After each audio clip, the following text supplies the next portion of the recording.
अस्सलाम वालेकुम रहमतुल्लाहि व बरकातहू। टीचर वाला इस चैनल में आपका खैर मकदम में स्वागत है। जो लोग नए हैं चैनल को सब्सक्राइब कर लीजिए। उर्दू ज़बान व अदब में अनासिर खमसा एक अहमियत की हामिल है। अनासिर खमसा जिसमें 5 लोग शामिल है, सर सैयद अहमद खान, मोहम्मद हुसैन आज़ाद, ख्वाजा अल्ताफ़ हुसैन हाली, नज़ीर अहमद, और 5वां नाम आता है अल्लामा शिबली नुमानी। ये अल्लामा है अपने दौर के।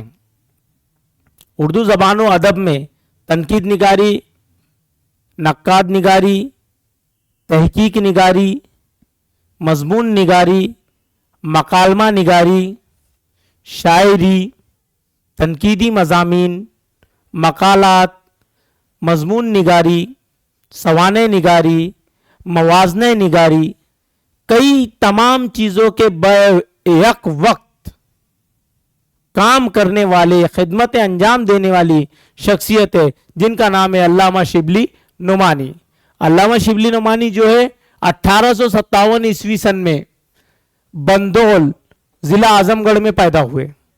अब इनकी पैदाइश तारीख याद रखने के लिए सब में आसान चीज है कि 1857 की जंग आज़ादी, उसके बाद में 1914 ईस्वी सन की पहली जंग अजीम कि जो इनकलाब पैदा करने वाली शख्सियत होती है वो इनकलाबात के दौर में ही पैदा होती है, जिसने खुद इनकलाब बर्पा कर दिया। जैसा कि 1857 में पहली जंग आज़ादी हुई, उसके बाद में 1914 ईस्वी सन में पहली आलमी जंग हुई। इब्तदाई तालीम इन्होंने जो हासिल की मौलवी शुक्रुल्लाह से हासिल की, उसके बाद में उसी दौर के मौलवी मोहम्मद फारूक चिरिया कोई इनसे हासिल की।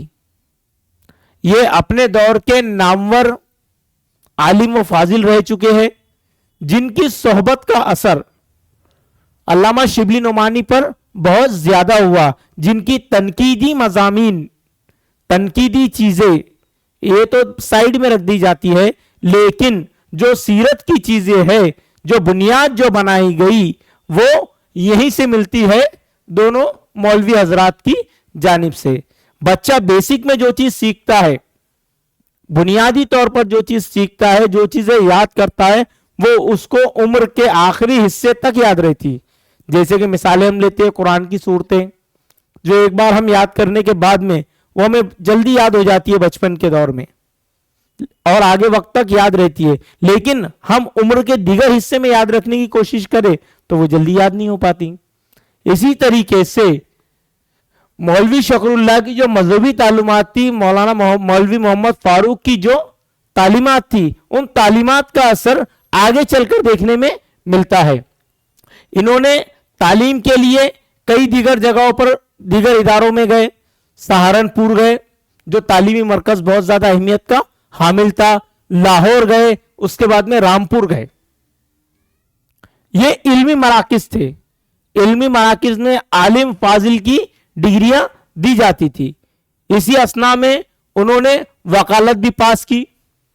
कुछ दिनों तक ये पेशा उन्होंने इख्तियार किया, लेकिन वो वकालत के लिए बने ही नहीं थे, वो तो इल्म व अदब की खिदमत के लिए ही बने थे।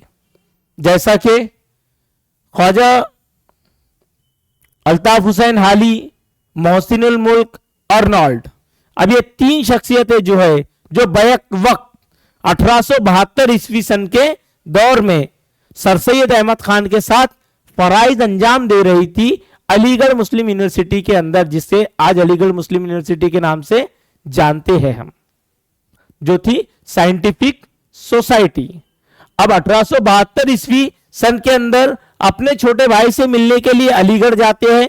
वहां मुलाकात सर सैयद से हो जाती है, उसके बाद में ख्वाजा अल्ताफ हुसैन हाली से होती है, मोहसिनुल मुल्क से होती है, अर्नोल्ड से होती है।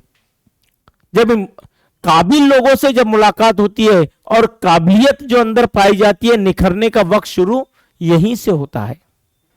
अल्लामा शिबली नुमानी का वो फारसी के प्रोफेसर बन जाते हैं और वहां फारसी की खिदमतें अंजाम देना शुरू करते हैं। और जैसी फारसी की खिदमतें अंजाम देना शुरू करते हैं तो उनका मुताला ज्यादा वसी होता चला जाता है। सर सैयद अहमद खान की किताबों जो मौजूद थी इस वक्त, जो कुतुब खाना था, वो तमाम के तमाम कुतुब खाना, लाइब्रेरी जिसे हम कहते हैं, पूरे के पूरा इस्तेमाल में मिला अल्लामा शिबली नोमानी को। तो अल्लामा शिबली नोमानी ने फिर क्या किया, तसानीफ लिखना शुरू की। तो उन्होंने वहां रह करके लिखी किताब अल फारूक, हजरत उमर फारूक रजी अल्लाह ताला ने की समारी उम्री, अल मामून, अल गजाली, उसके बाद में सीरतुन नबी। सीरतुन नबी लिखते लिखते उनका इंतकाल हो जाता है और उनका इंतकाल 1914 ईस्वी सन में होता है। तो उनके इंतकाल के बाद उसको मुकम्मल करने का काम सैयद सुलेमान निदवी, जो उनके काबिल शागिर्द है, वो उस किताब को मुकम्मल करते हैं। उसके बाद में इल्मुल कलाम, जो तनकीदियत की शायरी के ऊपर या किसी भी मजमून को किस तरीके से लिखा जाए, इस किताब का नाम है इल्मुल कलाम। शेरुल अजम, शेर शायरी के ताल्लुक से लिखी गई किताब है, जिसके चौथे हिस्से के अंदर शेर और शायरी के ऊपर बहस की गई है। यह 5 जिल्दों पर मुश्तमिल किताब है। उसके बाद में आता है मवाजना अनीसो दबीर, जिसमें उन्होंने अपने दौर के 2 मशहूर और मारूफ शोरा गुजरे हैं, उनका मवाजना किया है, जिसमें दबीर को उन्होंने ज्यादा बढ़ा करके बयान कर दिया है। उन्हें हुकूमत की जानिब से शमशुल उलमा का खिताब भी मिला है। उसके बाद में तुर्की के सुल्तान की जानिब से तमगा मजीदी भी मिला है।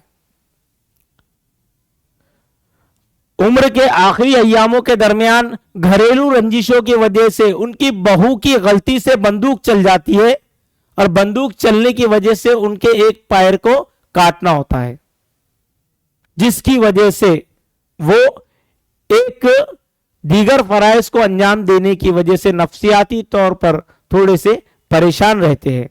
और इसी असना के अंदर 1914 ईस्वी सन में उनका इंतकाल हो जाता है। उम्र तो उन्होंने 57 ही बरस की पाई है, लेकिन जब तक उर्दू जबानो अदब जिंदा रहेगा, जब तक